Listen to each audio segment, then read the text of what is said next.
주식 중독이었던 정신과 의사가 있습니다. 자신의 경험담을 토대로 지금은 다른 사람들의 마음 건강 회복을 돕고 있다고 합니다. 네, 이 밖에도 코로나19 상황이 길어지면서 곳곳에 스트레스 요인들이 많죠. 마음을 챙기기 위한 방안들 어떤 것들이 있는지 정신과 전문의 박종석 씨에게 직접 들어보겠습니다. 어서 오십시오. 네, 안녕하세요. 안녕하세요. 네, 주식 중독이었던 정신과 의사라고 소개를 해주셨는데 요즘 코스피 그리고 다른 코스닥이든 주식 시장 보면 그 답답하다 이런 답답함 토로하시는 그 투자자분들 많거든요. 실제로 그 관련된 그래픽이 있는데 코스피 지수 움직임 한번 좀 띄워주시겠습니까? 네, 보시는 것처럼 3,000선을 넘었던 코스피 지수 지금 계속 떨어지면서 2,600대로 지금 내려앉았습니다. 지금 오늘은 지금 장중이긴 한데 어제보다는 조금 오르고 있긴 하지만 고점 대비 지금 많이 빠져 있는 상황이거든요. 그래서 투자자들 사이에서는 시쳇말로 지하실이 도대체 어디냐 이런 말까지 좀 나오고 있던데 이럴 때일수록 마음 건강을 챙기는 게 중요할 것 같아서 저희가 특별히 선생님을 오늘 모셨다는 점을 참고로 말씀을 드리고요. 본격적으로 대담을 좀 이어가 볼게요. 주식 때문에 망해본 사람이라고 소개를 하셨는데 실제로 그 투자로 손실을 많이 보신 겁니까? 제가 2011년부터 주식 투자를 시작을 했는데요. 2016년 즈음에 제가 20살 때부터 과외부터 해서 모은 돈 전 재산을 거의 다 날린 어떤 아픈 기억이 있습니다. 네. 어느 정도였나요? 그때 제가 36살에 갖고 있던 전 재산 한 4억 정도를 거의 다 주식으로 손실을 봤었습니다. 네. 손실 외에 그래도 또 이익을 보신 경우도 있지 않으셨습니까? 물론 처음에 주식을 할 때는 사실 초심자의 행운이라고 해서 수익을 조금 재미를 봤던 적도 있었는데요. 사실 초심자들이 착각을 하는 게 처음에 잘 되면 그걸 자기 실력이라고 자만하고 오만하고 전문가들의 조언을 따르지 않고 올인 투자를 한다든가 이런 식으로 분산 투자 위험에 대한 어떤 두려움에 대해서 전혀 주의하지 않기 때문에 저도 그런 아픈 쓰라림을 경험했던 것 같습니다. 네, 주식 중독이라는 표현을 썼는데 어느 정도로 주식에 소위 빠져 계셨던 건가요? 부끄러운 얘기지만 일상생활에 몰두하지 못할 정도로 아침에 출근하면 하루 종일 스마트폰만 보고 있다거나 퇴근할 때까지 9시부터 3시까지는 정말 다른 사람이 뭐라고 해도 밥 먹으면서도 스마트폰을 놓지 못하는 어떤 이런 공감하시는 분들 많으실 거예요. 특히 요즘 같은 어떤 장애는. 그래서 그런 쪽에 친구도 잃고 대인관계, 어떤 인간관계에서 많이 좀 무너졌던 기억이 있습니다. 네. 지금 사실 주식 중독이라는 게 막연한 개념이다 보니까 국내에는 이거를 좀 명확하게 규정할 수 있는 기준이라든지 통계 같은 건 아직 없다고 하더라고요. 그래서 선생님께서 나름대로 자기 테스트 관련한 지금 정리를 좀 하신 것 같은데 그래픽을 좀 띄워주시겠습니까? 한번 좀 설명을 해주시겠습니까? 제가 이게 아직 세계적으로도 주식 중독에 대한 진단 기준이 없어요. 근데 행위 중독에 대한 어떤 진단 기준이 있기 때문에 그걸 레퍼런스로 제가 처음으로 만든 겁니다. 그래서 이런 주식 중독에 대한 어떤 14가지 기준을 만들었는데 하루 종일 아무것도 못하고 스마트폰만 쳐다본다든지 가족에게 친구들에게 자꾸 거짓말을 한다. 아니면 무리하게 올인 투자를 한다거나 아니면 레버리지나 어떤 꼭 필요한 돈을 이렇게 그 주식에 올인을 하고 있거나 계속 본전에 집착하는 사람들.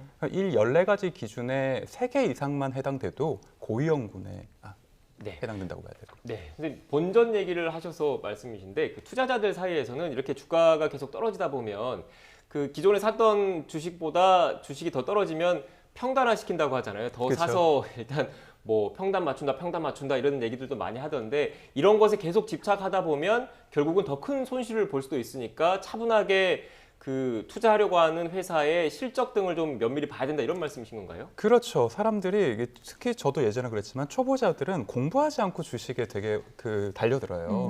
그게 굉장히 어떤 비이성적이고 감정적으로 투자를 하기 때문인데 철저한 재무제표나 회계에 대한 공부 없이 주식 투자를 하는 거는 정말 위험한 일이라고 생각합니다. 지금 앞서 저희가 그 선생님께서 마련한 자가 테스트 관련된 그 진단 항목을 쭉 보여드렸는데 그걸 다시 한번 좀 보여주시겠습니까?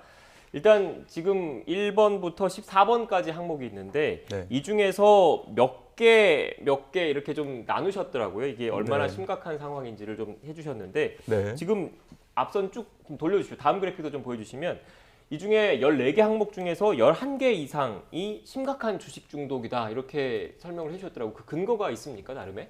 네, 행위 중독과 어떤 이게 알코올 중독이나 도박 중독과 어떤 비교해서 제가 만든 나름의 어떤 진단 기준이거든요.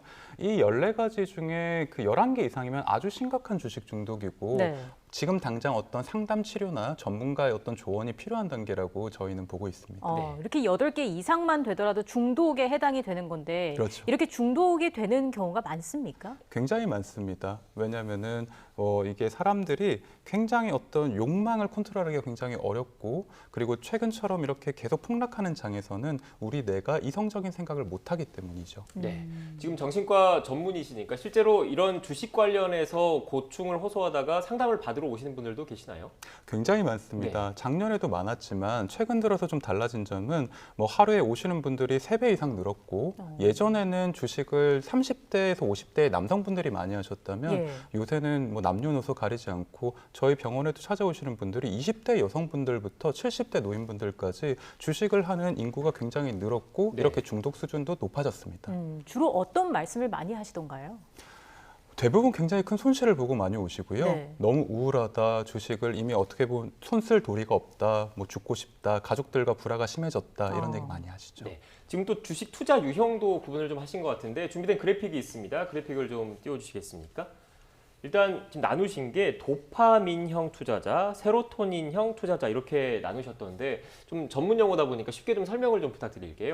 사실 이 도파민과 세로토닌이라는 것은 뇌의 신경전달 물질인데요. 네. 우리 뇌에는 그 욕망의 어떤 시작점이라고 하는 보상회로가 있습니다. 네. 거기서 나오는 어떤 도파민은 우리를 굉장히 어떤 에너지 있게 좀 위험을 되게 리스크 테이킹을 하면서 되게 욕심을 내게 하는 거죠. 위험한 주식에 투자하고 뭐 비트코인, 도박 뭐 이런 것들을 좀 선호하는 사람들이 도파민형이고요. 네. 그 반대로 나는 적금형 투자자, 위험을 피하는 사람들은 어떤 세로토닌형 투자자라고 보시면 될 것 같습니다. 네. 내가 어떤 유형에 해당하는지를 알면 좀 더 도움이 될 것 같은데 도파민형 투자자인 경우에는 어떻게 좀 투자를 하는 게 좋습니까? 사실 도파민형 투자자들이 그 욕망의 어떤 뇌를 컨트롤하는 브레이크가 좀 없는 사람들이에요. 그런 사람들은 굉장히 올인 투자하고 분산 투자 안 하고 남의 말 안 듣거든요.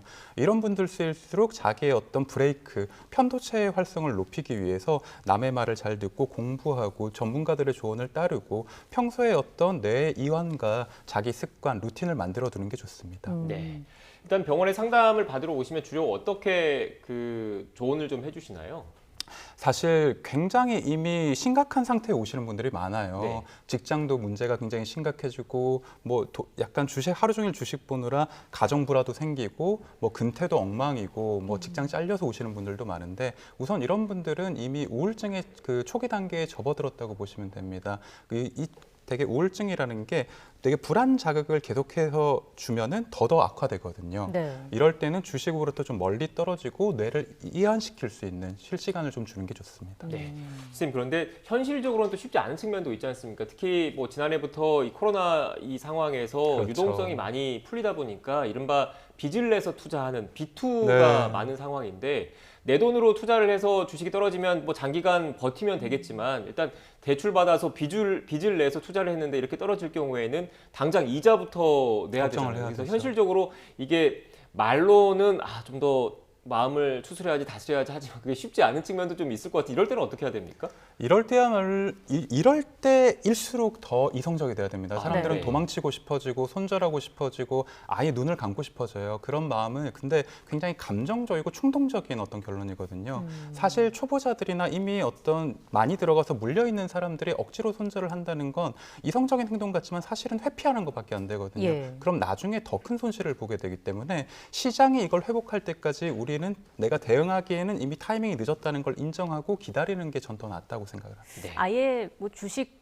앱을 지워버리거나 이런 것도 도움이 좀 될까요? 주식액을 삭제하고 비밀번호를 일부러 틀려서 한 달 동안은 아예 쳐다도 보지 않고 내 일상과 본업에 집중해서 내 멘탈과 뇌를 추스리는 것이 전 가장 좋다고 생각합니다. 네. 선생님께서도 그런 방법을 쓰셨습니까? 지금도 쓰고 있습니다.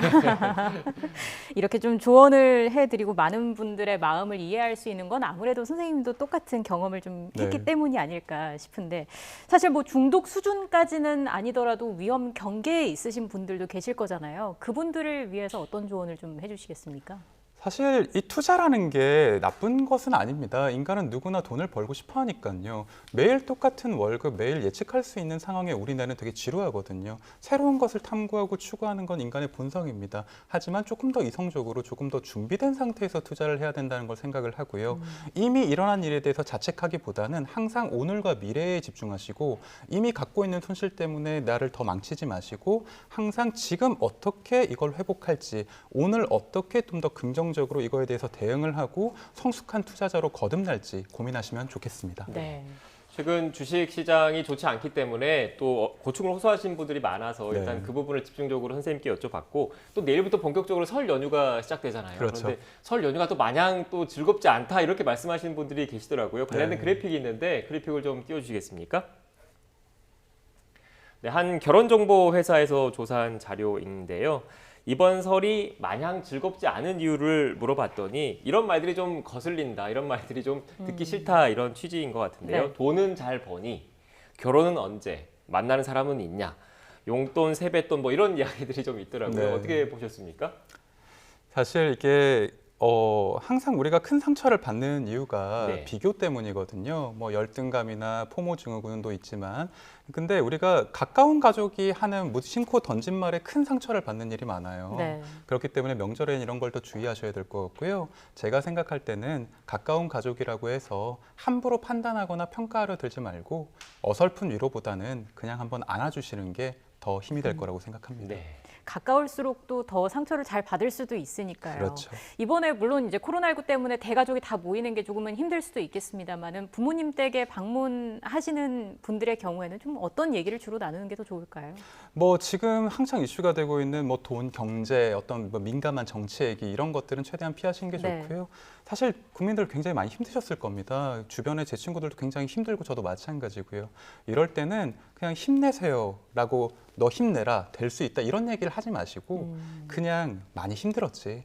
이런 식으로 공감을 해주고 위로를 해주시는 게 어설픈 말 하지 마세요. 왜냐하면 사람들 다 상처받거든요. 그렇기 때문에 많이 힘들었지라고 안아주는 게 저는 훨씬 더 이번 명절에 좋은 대처라고 생각합니다. 네. 그러니까 뭐 비교는 금물, 다른 사람이라든지 네. 뭐 일단 비교를 하지 말고 평가하거나, 따뜻하게 네, 그러지 공감하면서 한번 안아줘라. 이게 뭐 핵심인 것 같습니다. 네. 네, 알겠습니다.